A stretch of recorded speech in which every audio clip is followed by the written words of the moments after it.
নমস্কার বন্ধুরা, আজ আমি যে লিকুইড খাবারটি বানিয়েছি, এই খাবারটি বানিয়ে যদি আপনারা বর্ষাকালে জবা গাছের গোড়ায় দিতে পারেন, প্রচুর পরিমাণে জবা গাছ থেকে ফুল পাবেন।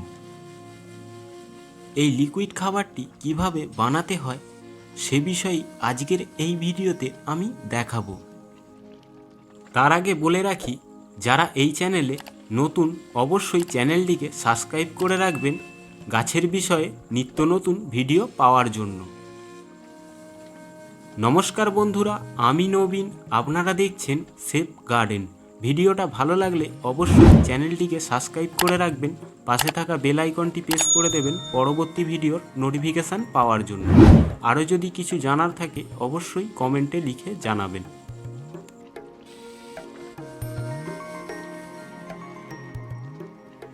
এই বর্ষাকালে যদি আমরা এই লিকুইড খাবারটি বানিয়ে জবা গাছের গোড়ায় দিতে পারি মাসে দুবার, তাহলে যে কাজটি হবে, জবা গাছের যে সকল পাতাগুলি হলুদ হয়ে যায় সেই পাতাগুলি আর হলুদ হবে না। তার সাথে জবা গাছের কুঁড়িগুলি যে সকল হলুদ হয়ে ঝরে পড়ে যায় সেগুলিও আর হবে না।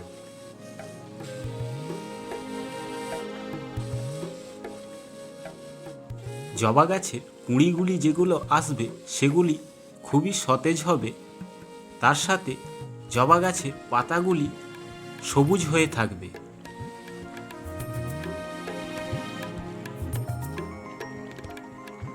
জবা গাছের পাতা একটাও হলুদ হয়ে ঝরে পড়বে না।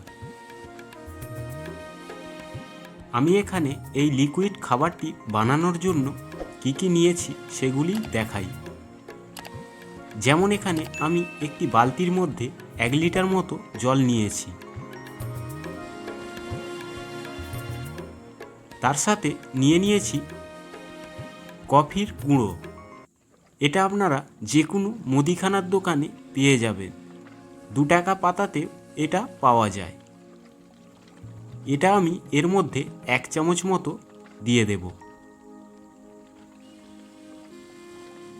এই কফিটা দেওয়ার কারণ হলো, আমাদের জবা গাছ অ্যাসিডিক মাটি পছন্দ করে। এই কফির মধ্যে আরও অন্যান্য নিউট্রিশন থাকে। তার সাথে আমি এখানে নিয়েছি অ্যাগ্রোমিন ম্যাক্স। এটা আমি পাউডারটা নিয়েছি, আপনারা চাইলে অ্যাগ্রোমিন গোল্ডটাও ব্যবহার করতে পারেন, ওটা লিকুইড। এই দুটোর মধ্যে যদি আপনাদের কাছে কোনোটাই না থাকে, আপনারা যে কোনো অনুখাদ্যই এতে ব্যবহার করতে পারবেন। আমি এখানে এই অ্যাগ্রোমিন ম্যাক্সটা 1/2 চামচ মতো দিয়ে দিচ্ছি। দিয়ে এটাকে ভালোভাবে আমাদের মিক্স করে নিতে হবে।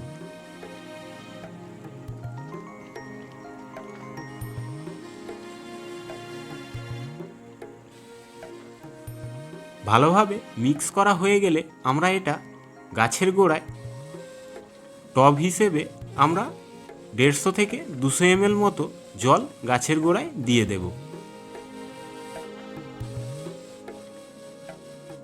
এই লিকুইড খাবারটি যখন টবের মাটিতে দেবেন তখন যেন টবের মাটিটা শুকনো হয়। তার সাথে এই লিকুইড খাবারটি দেওয়ার পর যেন 8 থেকে 10 ঘন্টা বৃষ্টির জলে না ভেজে। বৃষ্টির জলে যদি ভিজে যায় তাহলে এই যে লিকুইড খাবারটি দেব এটা ধুয়ে বের হয়ে যাবে। অবশ্যই এই ভিডিওটা এই পর্যন্তই। যদি ভিডিওটা ভালো লাগে অবশ্যই একটি লাইক করে দেবেন, চ্যানেলটিকে সাবস্ক্রাইব করতে ভুলবেন না, পাশে থাকা বেল আইকনটি প্রেস করে দেবেন পরবর্তী ভিডিওর নোটিফিকেশান পাওয়ার জন্য। আরও যদি কিছু জানার থাকে অবশ্যই কমেন্টে লিখে জানাবেন।